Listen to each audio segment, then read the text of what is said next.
Welcome, everybody, to the Zion Experience. I'm Jim Shaw. I forget Jordan. Jordan Frank, the other co-host, is on. I'm here.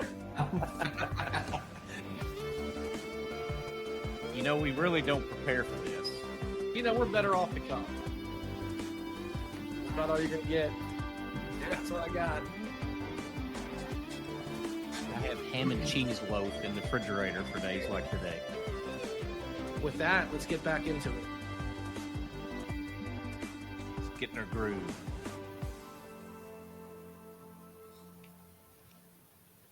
Well, hello and welcome to another episode of the Zion Experience, or as we call it, TZE.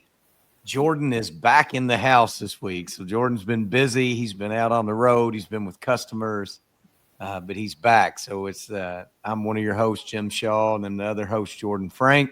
We've got a special Zion team member guest today, Jacob McMillan, who is going to join us today. We're going to talk about we came up with the conception and the design and the creation and execution of what we think is a really cool project, a Zion project that we have with a cool customer. We're going to go through how that came to life. It is live now. It is turned over and handed off to the customer acceptance as of last week. And it's a pretty cool concept. So we're going to spend a little time talking about that today, Jacob and Jordan especially. And let me introduce Jacob. Some of you all know, if you've been longtime listeners of the TZE, Jacob is who helped create the TZE. The original graphics. He was the original. He was in an internship capacity when we started it. And that was back in 2022 when Jacob was an intern with us. And now Jacob is a robotic systems engineer that twilights as a project manager that's done a little bit of solutions engineering and worn many hats at Zion. We're very thankful to have Jacob here with us. He's actually one of our very first Zion employees. So he's not that old. He can tell us that in a minute, but he was one of our very first employees. Was a connection with us from the University of Georgia and our good friend Marty Parker and the supply chain business school supply chain group over there. Probably butchered that, but the Terry College business. And so welcome to the episode. Jordan, how's it feel to be back? Feels good. And I can't help but laugh every time I hear about this ham and cheese loaf. I know we've talked about it 100 different times, but it just still amazes me that that's a thing. And I forgot we had that in our intro because it's been a while, but it just brings a smile to my face. Probably like, what in the world is that? Oh, so the ham and cheese loaf. Like, I thought it was like a ham and cheese sandwich, but apparently you could actually buy I look at it as like a pre-mixed ham and cheese block that are like with little pieces that you can put on your sandwich. So it's got little cheese and the ham already, and it's called a ham and cheese loaf. Do you slice it up? No, it's pre-sliced, right? It's the deli meat. It's just It's a piece of ham that's got a bunch of little pieces of cheese in it. It's like a liver loaf. But you're not going to convince us it's normal. But it's like going and getting like your single select cheese that you can get. It's like that, but it's ham mixed in with like cheese. It's like a pre-sliced. That can be good. You say it's got to be good? No, that can't be good. Right. I go for efficiency in my life, and it eliminates a step. So we keep ham and cheese loaf here in the refrigerator. See? Yeah. Anyways, Jacob, I tried to excuse me, you all. It's in that time of the year. I got a little voice being lost from wrestling and just the time and the season change. But Jacob, I introduced you a little bit. Tell us a little bit more about you and just about your journey from 2022 to 2025. And then we're going to dive into some of this cool project that you got the chance to work on and share with our listeners. So in 2022, I was a senior in college. Drew had reached out to me on LinkedIn and said, "Hey, I started this new company. Would love to interview and talk about would you be interested?" And so kind of explored the idea and fell into the marketing role. Worked under Jimmy for a long time. For 9 months, I was a marketing intern. Best boss you've ever had, right? Exactly. Yeah. And then I graduated and transitioned into that robotic systems engineering. That's in 2023. So I guess in 3 months, it's 2 years as a robotic systems engineer. And so I know very early on the podcast when I was on it, I was still kind of learning things. And now that almost 2 years in, I feel like I've gained some experience, more confident in my role. And it's been exciting to kind of learn with the Zion team. Everyone's so experienced and knows what they're talking about. And so it's been a great time. And excited to talk about one of the projects that I helped bring to life from the start. So, yeah. I think you've got one of the cooler stories, too, that probably gets lost in the details sometimes. But Jacob originally was not going to stay with Zion. Jacob had taken and accepted a full-time position. And after his intern, and I forget the company's name. You know it. I don't remember it. But there was a bigger company that was more of an advising consulting company, much larger than Zion in terms of numbers and probably revenue and everything, more corporate. And Jacob, we were able to convince Jacob that, this was a place he could grow. This was a family he could have. It's not blood family, but it's as close as it can be to that. And just, it was a pretty cool story. It's one I hold dear to my heart of like, hey, look, you had a change of heart and you said, what can we do? And how can you stay with us? And one of the successes of Zion, we talk about it all the time, is having good people. And then you got to have good partners. And then that leads to helping good customers. And that's a pretty simple formula for success that we built Zion around. And the good people part, Jacob, is you, and we're glad to have you here. But I think it's always, a cool story to look back on how you ended up here and why you stayed here. And we hope you're here for a really long time. So hopefully, yeah, it's exciting here. I remember, when I first started, I guess I was the sixth employee or something, very early on. I think the only people before me were, of course, the coaches and Chris. Yep. Yeah, and so it's been really cool to see the company grow because you were number 7. You were technically number 7, weren't you? Yeah, 7. So I don't know how many people we're up to right now. It seems like right at 30. Yep. Right at 30. And so it's been exciting to see that growth over the past. I've seen it from the start. I've seen the brand grow. I remember we were just a couple of hundred subscribers on LinkedIn, and now we're at 5,000. And so it's been great to see that growth, especially because it's not only growth with Zion, but I'm also growing, personally. You've probably even seen my milestones as an adult over the past 2 years, getting my first apartment. Got our own apartment. We bought a car. We got a girlfriend. We've we've seen you. It's been cool. Yeah. And so it's been fun, kind of like I've grown in all aspects of life through Zion. So. Yeah. I think you live our values. We talk about them a lot, about being bold, unwavering commitment, and better together. And so we look at one of the tools we use within the business is the talent bar of how do people, how do they fall inside of there? Do they live our core values? Because that's the foundation of everything that Zion is. All we've got is people and what we do and how we take care of others and our brand promises and memorable experiences and guiding intelligent change. And we don't have a B team. And do you want it? Do you get it? What's the other one, Jordan? Is it do you want it? Do you get it? And there's one other one that I can't remember, but no, that's it. It's just you rank them in between those. Yeah. Right. Yeah. And so well, enough happy talk about that. Most people listening are like, that's great. We love you, Jacob. We're glad you're part of the team. Always will be. Let's talk about this project. I'm gonna go in and just, Jordan, you were a big part of it. I remember how this project came in. It was a pretty cool way that it came in. We have an existing relationship with an individual that used to be at a 3PL we helped, that went to another 3PL that was in sales, that followed us on LinkedIn, that Jacob, you were part of helping us set up the LinkedIn, and our good friends at Carlton Creative and Lauren and all the people involved with LinkedIn.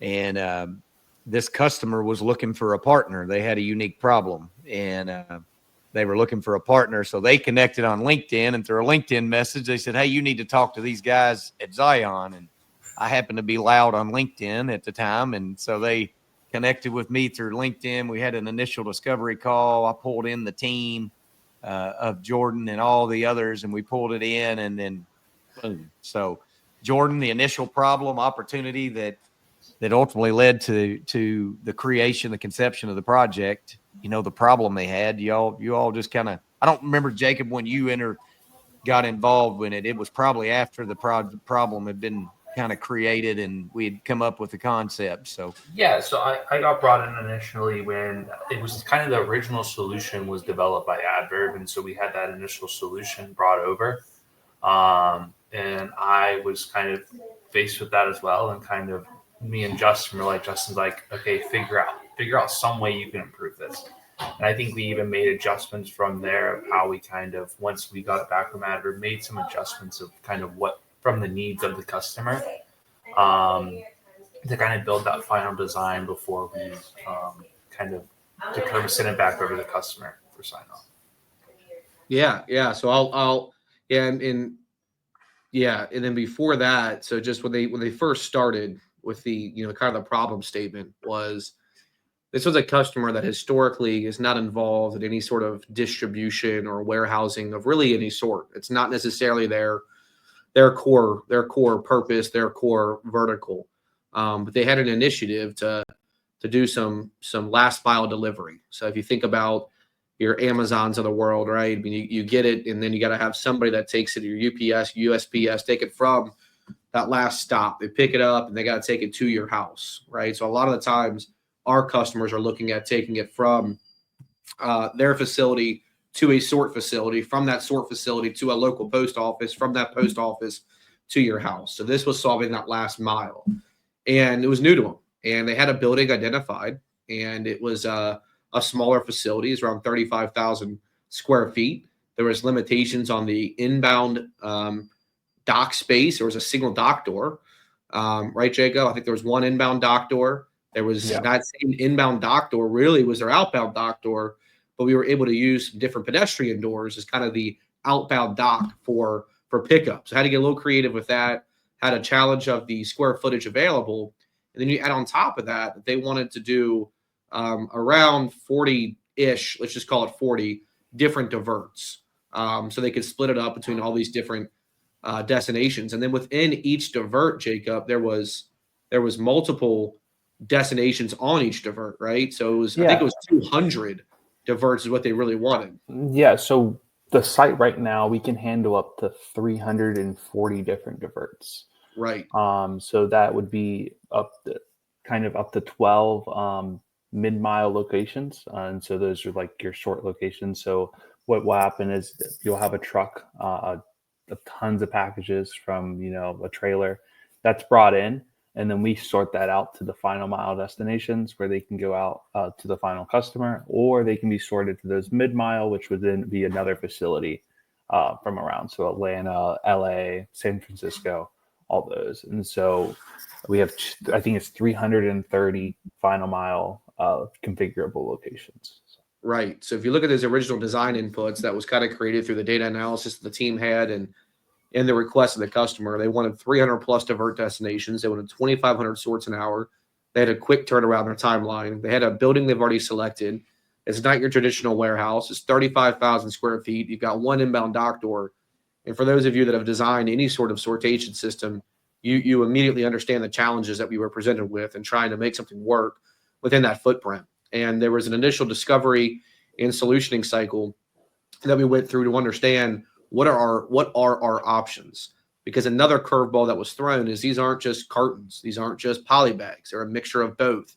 There's various different labels. There's very different sizes and weights. And the flexibility was a real need in the initial project. We can talk more about some of the challenges that we've had with the package variability later. But so we went down a path of looking at both a cross belt sorter, a linear cross belt sorter. So we think through, there's a lot of people call it a loop sorter. It's one big loop and you can divert off on either side. And you have a linear option, which is essentially a belt that runs straight down the facility. You could divert to either side.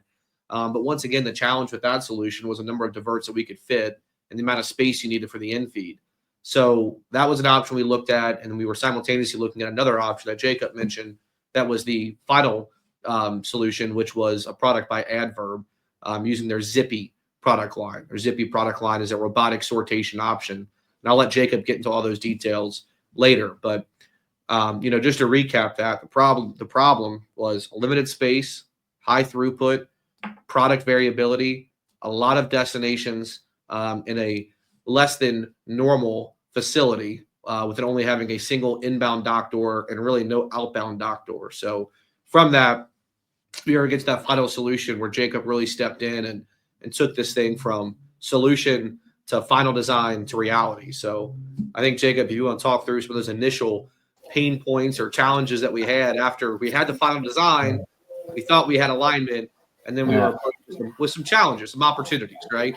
Yeah, and so some of those issues, like you're talking about, we have 330 final mile locations, and with only 35,000 square feet, we were really limited because each of those 330 have to have their own cart, and so now you have to have a space for all 330 carts, and so you have to kind of make your footprint a little smaller with your system, and so those challenges like that, and so we were already very limited on space within this system. There was a power panel in the middle of the bottom left of the footprint, and we were all in alignment. Oh, this power panel will be removed. Our customer was even under the impression that it was going to be removed. Once installation started, it turned out that there was some miscommunication from the electrician and that they didn't remove it. But it was already kind of too late at this point as we tied in power to other things. And so we have to shift the solution and figure out how do we work around this power panel that was supposed to be a huge traffic area. Because when we first initially designed the system, 67% of the volume went to that mid-mile, which is the southern side of the system where that dock door is located. And so now we've just cut off probably 1/10 of the barcodes in that corner. And so how do we work around that? And so we've had to shift the highways. And I think that's one of the great things about Adverb is kind of the routes and how we can just work around that and build those routes as it goes. I think we've gone through multiple kind of zippy route builds just in the past 4 weeks, just continuing to optimizing it based off of their packages, and kind of what their volume looks like.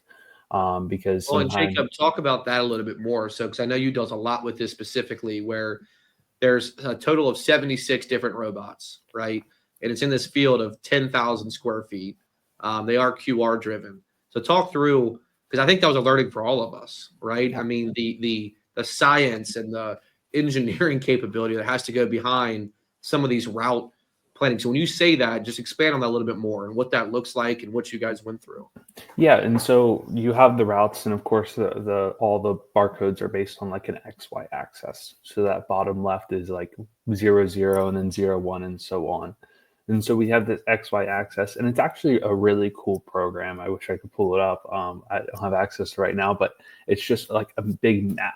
And so you can see the lines, and you're like drawing the lines of how the robots move. And so you're building these highways throughout the system. And that's one of the issues that we kind of had with this system is it's very small. And so when we show some videos here in a minute, you'll kind of see that from one side of the infeeds to the other side where the final mile is, it's not many kind of lanes that you have. And so kind of optimizing it, where do we park these 76 robots? Because if not all 76 robots are being used, you're very limited on QR codes. So where do I park it so it's not in a highway? Or where do I park it so it doesn't cause congestion? And so it's kind of continuing to optimize that. Hey, are we running the system? Maybe this robot, like just 4 weeks ago, we found that, hey, there's a robot that was sitting in like not even a highway, but a path that someone would take to their parking spot. So now we have to move that parking spot. And so it's just continuing to optimize these routes, kind of make it as efficient as possible, especially once you understand the customer's volume. So we understand now that this site, almost 100% of the volume goes to final mile. So now we can utilize that mid-mile area for a lot of parking spaces or rejections. So we can send rejections down there and to kind of clear up some of that congestion that you would normally have up top. Yeah, I mean, as you can see here, the idea is that there's 5 different inducts. Each induct can be operated independently. There's no rhyme or reason for which induct. It's just a load balancing effort for your people.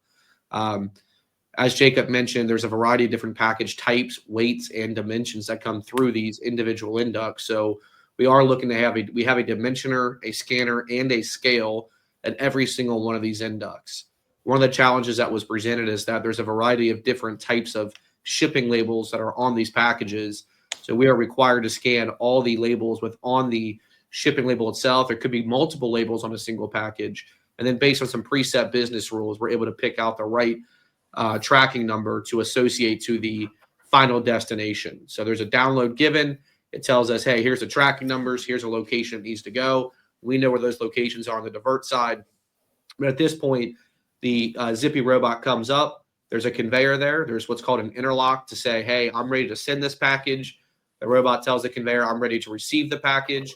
And then simultaneously, the conveyor releases the package while the Zippy robot accepts the package by cycling its belt, like you see in this video.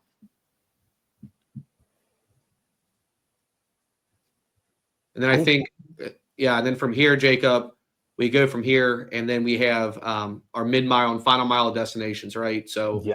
there was a little bit of challenges there you can talk through as well. Yeah, and so one of those challenges that we had is some of these packages, they have a bunch of different products, and some of the product inside them is very soft, and so like T-shirts, or sometimes it's just a small like makeup roller in this big poly bag. And so how do we kind of adapt to that? And so you can actually see the employee there. They have like long grabbers on the far end. So sometimes some of these packages, we designed it for 1 pound, but we wanted to drop it down in weight to kind of accommodate the customer and kind of what their overall package is. And so we've kind of added these grabbers in to kind of help with them, because sometimes we'll have a package that might get stuck a little further up in the system. And so an employee can then use that grabber to kind of make it a quicker process as they slow roll down those Placon rollers that we have. And that's just based off a business case. That's what worked better for the customer, was to drop those dims and just have those grabbers instead of just keeping it at the dims that we designed it to. Right. Yeah. So just another challenge that you guys had to adapt to really on the fly, right? You're on the site, you're making some mapping changes, you're trying to optimize the routing, and then you're getting thrown curveballs with some different size weights and dimensions. And we're the type of company that we don't want to just say, well, it's not in scope, we can't do it, right? I think we all have a mentality of we'll do whatever we can to make it work, right? Within the system that we have. And so I know you guys played around a lot with elevations and distances from in-feed to robot, from robot to the chutes, and the speed that it was coming off, and different opportunities there. And while we're watching this video, something else just for everyone to understand is each one of those beacons that you see is essentially a destination. So once again, based on an initial in-feed scan, the robot gets a directive through the fleet management system to a specific location. And as you can imagine, you can see all these robots moving around simultaneously. They have to know where each other are to ensure that they're not running into each other and getting off course. So every single one of those destinations is active. The robot can take it over to that destination. And then we have your traditional lane full conditions that has a call to action with the beacon that not only tells the operator, hey, you've got to come clear this, you're full, but it also communicates within the system itself. So if we have a lane full condition, we don't want packages to fall on the ground here. So we will actually stop diverting to that location until the point in time that the lane full sensor is cleared. So but I think this gives you a really nice overview of the overall system. And then Jacob, in the middle here, you can kind of see those robots kind of congregating together.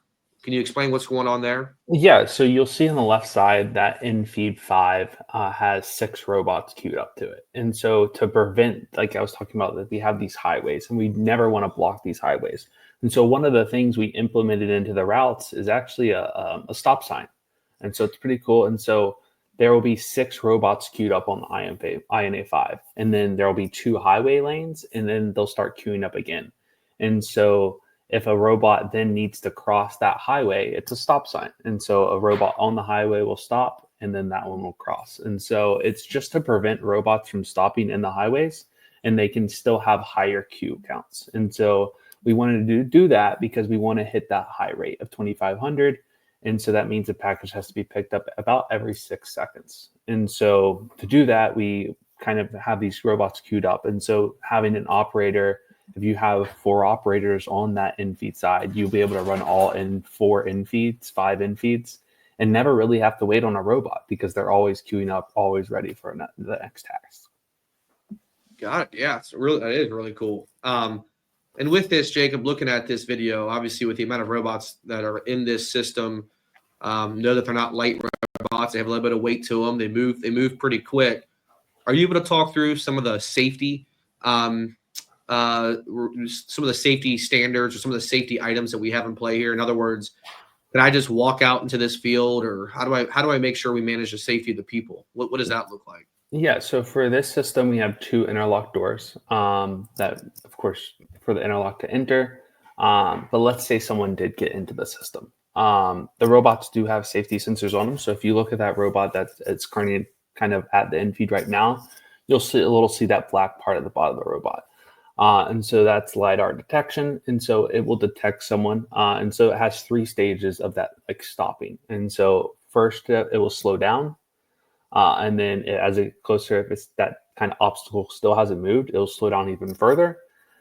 And then once it's kind of right there, as close as it possibly can to that object, it's going to stop. And then when it does stop, it actually triggers the safety mechanism inside the robot.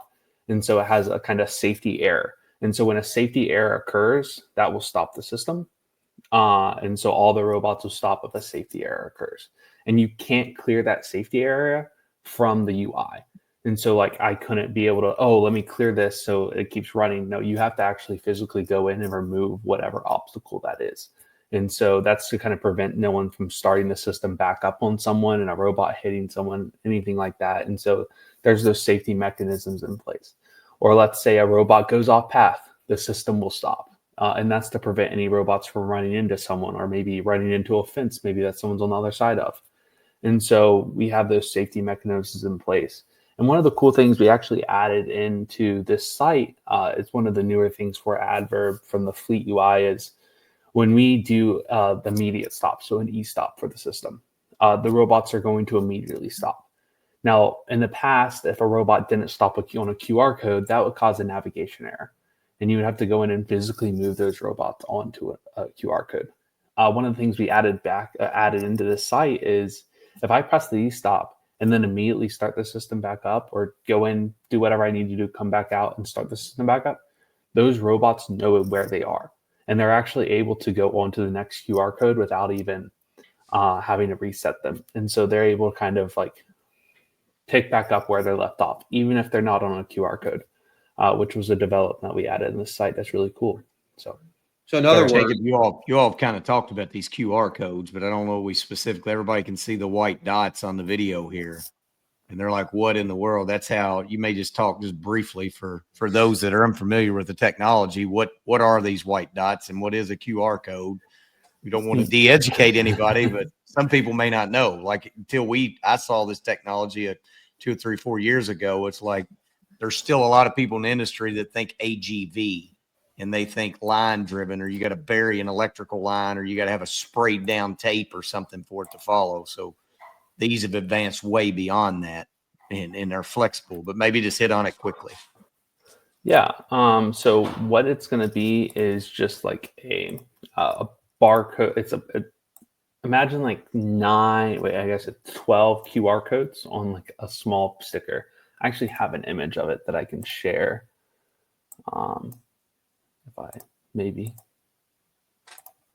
Yeah, while you're sharing that, I think it's just how do you, like at a highest level, how do you set up one of these AMRs to work inside of its environment? Is it Wi-Fi based? Is it there's basically how that works? Because I think a lot of people, we have to educate a lot of customers on that. Yeah, so it's going to be all Wi-Fi based here. And so this site, thank goodness, has about I think 6 access points just within this dance floor. And so the robots have a Wi-Fi board that they're able to connect to and jump between these access points. And amazing enough, these 76 robots don't really take much Wi-Fi power. We haven't really had any connectivity issues here on this site, which is very good with having 76 robots on it.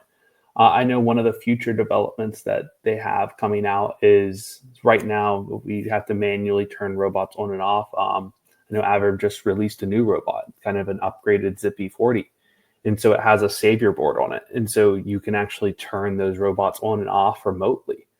And that's based off of the Wi-Fi. And so just kind of the developments are coming. These robots are getting better every single time. And so it's exciting to see. We've developed them and made them even better just within this project. So cool.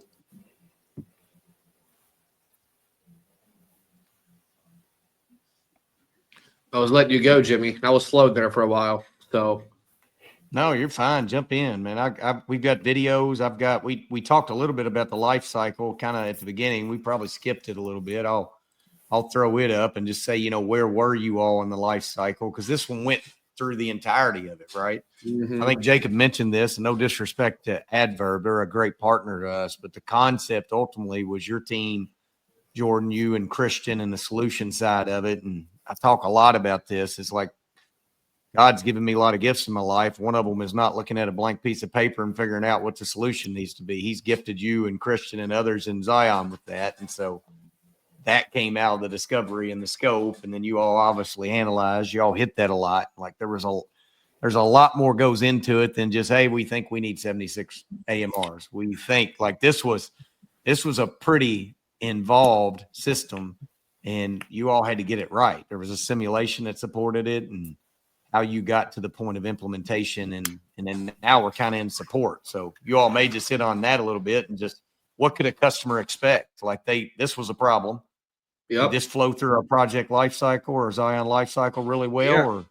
Yeah. No, I mean, we definitely start with a discovery, right? But like you said, it was a really a lead that came in through LinkedIn. So the first thing you have to do is make sure there's a cultural fit. There's an opportunity that we fit each other's needs. So we kind of get a checkbox on that, understood what the potential problem was. We really went into the scope side of our life cycle to understand this was a new offering from this customer. So once again, the data to support the design was somewhat limited. You were able to look at the data, but a lot of it came from what do you guys want to be able to do out of this site? And there was a lot of versions of that. We went from doing 500 packages an hour all the way up to, I think at one point it was 6,000 or 8,000 packages an hour. And we kind of had to work with that customer just to set the right expectation of what is doable within the footprint they have, what is a good entry level for them into this automation. And that's where we settled with the 2,500. We then had to think through creatively. I mean, we kind of glossed over it, but the 300 plus destinations was a real challenge. And we had to get creative with how we can service that many locations because we physically could not fit 300 different divert points within the footprint. Just physically, there's just nothing you can do. So we had to think through how can we fit the number of destinations while still maintaining some level of productivity. And we came up with the idea of having these mid-mile and final mile destinations where you'd have carts that were anchored kind of in a grid for each destination. So you could assign, let's say, 10 locations or 10 carts to a destination that can be mapped within the system. And we know that if we need to go to one of those 10 locations, we would go to a singular divert. They would then use an RF device. We talk through some put to light options to guide that particular person from that shoot location to the appropriate cart to place that unit. From there, we then had to go through, and this is really in the analyze side of things, right? So we had our data complete. We went through some initial concepts and had an idea of where we needed to go, but we had to really align on the design year and finalize an implementation approach that you see as our last bullet point under analyze. Now that we had all of that and we had a couple of concepts out there, this is where the technology exploration really came in. And that was a design phase of this. So to Jimmy's point, Adverb's a great partner and we love working with them.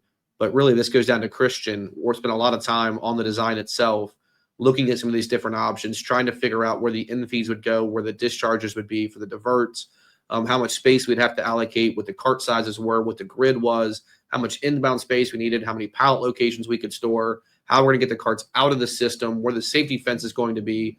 And that really resulted in a collaborative approach with Adverb on the number of robots required, which was completed through some simulations. So we had to make some assumptions of the amount of rate that was going to go mid-mile versus final mile, how we were going to balance the work across the different inducts. And all in all, we probably went through 15 to 20 different iterations of different technologies, different designs, different concepts to get to our final design, which, as you heard from Jacob, was a final design at a point. But we had to continue to adapt that design as the project continued to progress. So once again, we work really hard to create a lot of different options and to come forward with recommendations through the first 4 stages of our life cycle: discovery, scope, analyze, and design. So when we get to implement and support, hopefully we limit and mitigate the amount of surprises and risks to our customer.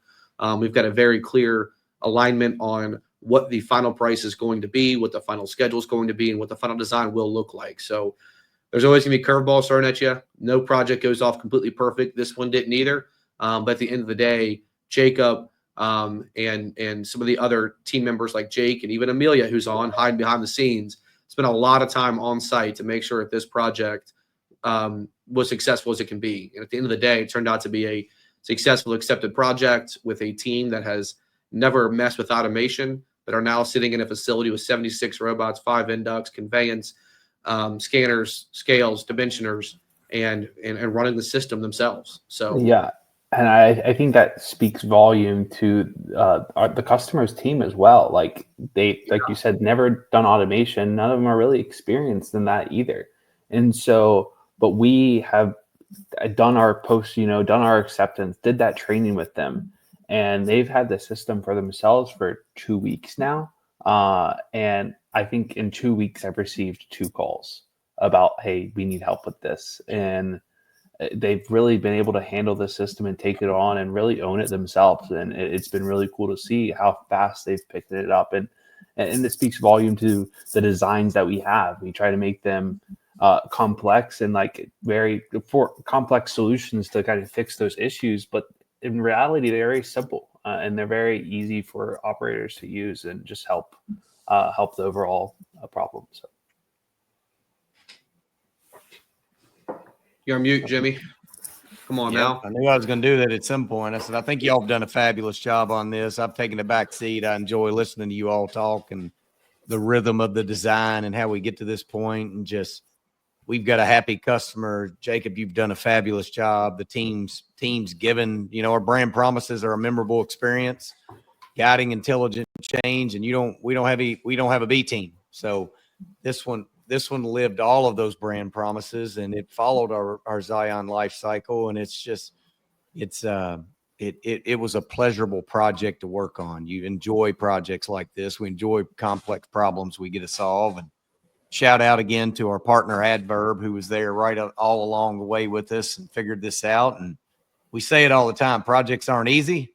There's always going to be bumps in the road. We certainly had bumps in the road, but we worked through them. We met in the middle with our customer and with Adverb, and the results of success. I mean, you can't say anything else about it, but it's a success. And this customer is potentially looking at expanding and doing more with this, and that's all we can ask for. So I'm going to wrap the show up. I think it was a great show. I hope our listeners enjoyed it. Jacob, we had a great time. Thanks for joining us again. It's pretty cool that we get to see you talking about this and where, if somebody goes back to some of the very first episodes where you were and your growth as a person, your growth as a team member, we're grateful for you. And Jordan, as usual, it's good to have you back in the seat and doing most of the talking this time. Jordan's on fire today. He's got a haircut. He got a trim shaved up.